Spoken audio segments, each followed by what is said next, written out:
Hi boys and girls, it's good to see you this week. We are going to finish up talking about the components of physical fitness this week.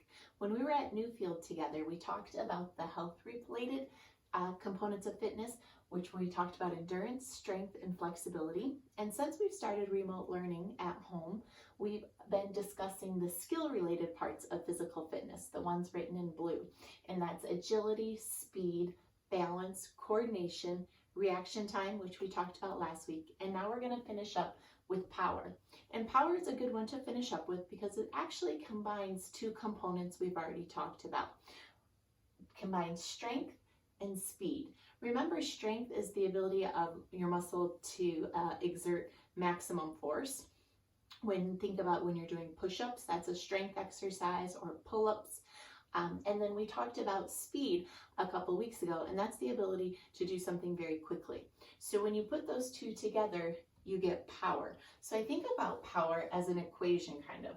Power equals strength times speed. So the definition of power is it's the ability to exert maximum force in as short a time as possible. So the maximum force is kind of like the strength part, and as short a time as possible is the speed part. So if you want to increase your power, you can work on increasing your strength or your speed. And when do you use power? Power is used to propel yourself or objects.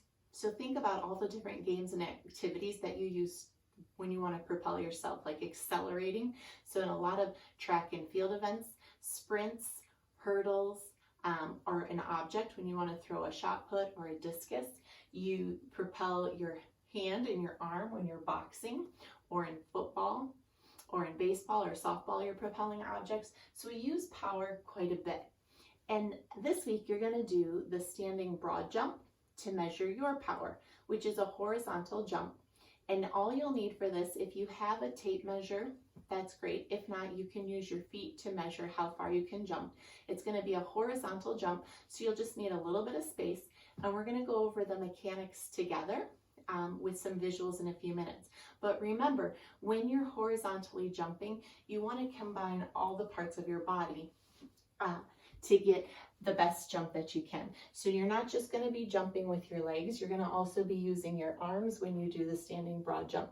And you're going to be doing quick movements, because remember, to create power, it's strength and speed. So we'll look at those pictures, and then you'll go into Google Classroom after you practice at least 10 broad jumps today to measure your power, and you're going to email me or tell me your 3 best jumps. All right, so let's go ahead and take a look at the mechanics of broad jumping so you can use the most power possible. A little bit about the broad jump. Okay, there's 3 different phases of the broad jump. There's the setup, okay, the jump, and the landing. Okay, we're going to talk a little bit about each 3 of those. Broad jump here is basically just a measure of your horizontal power. Anything we're trying to be explosive, we're our feet under our hips. Okay, a lot of people say shoulder width. Shoulder width isn't it. Okay, we want a hip width. So if I'm gonna ask my athlete here, say, hey, just take a step, pretend like you're jumping as high as you can, but stop before you jump. So he's gonna do that. He'll take a step, jump. Okay, that's exactly where his feet need to be. Okay. Again, for a vertical jump, stand up, vertical jump, broad jump, clean, snatches, any type of Olympic movement, that's where his feet need to be. Okay, so you can try that at home. Okay, you don't want a real wide base, you want a real narrow base, you want it right up on your hips. Where you're going to jump from is where you need to be here. So he's going to take that approach here. He's going to line up on the line. Okay, feet right up under his hips. Get up front here. He's going to get up on his toes to make sure he's not on the line as much as he can. So we're trying to stretch out his abs, hip flexors. Okay, he's going to come down. Stretch again. All right, well, from here, just relax. From here, he's going to come down. He's going to load. Okay, he's going to load his hips. He's going to pull his hands back. Okay, he's going to jump out at a 45-degree angle. Okay, he's going to try and jump out as far as he can, not as high as he can, not flat. Okay, about a 45-degree angle is about the right trajectory you want to jump. Okay, so he's going to get tall. He's going to come down. He's going to load fast and jump fast. So at the top of his reach right here, so he's going to reach up. On the second one, he's going to load fast, jump fast. He's going to jump out, spread his chest, stick the landing. Spread his chest, stick the landing. About 45 degrees.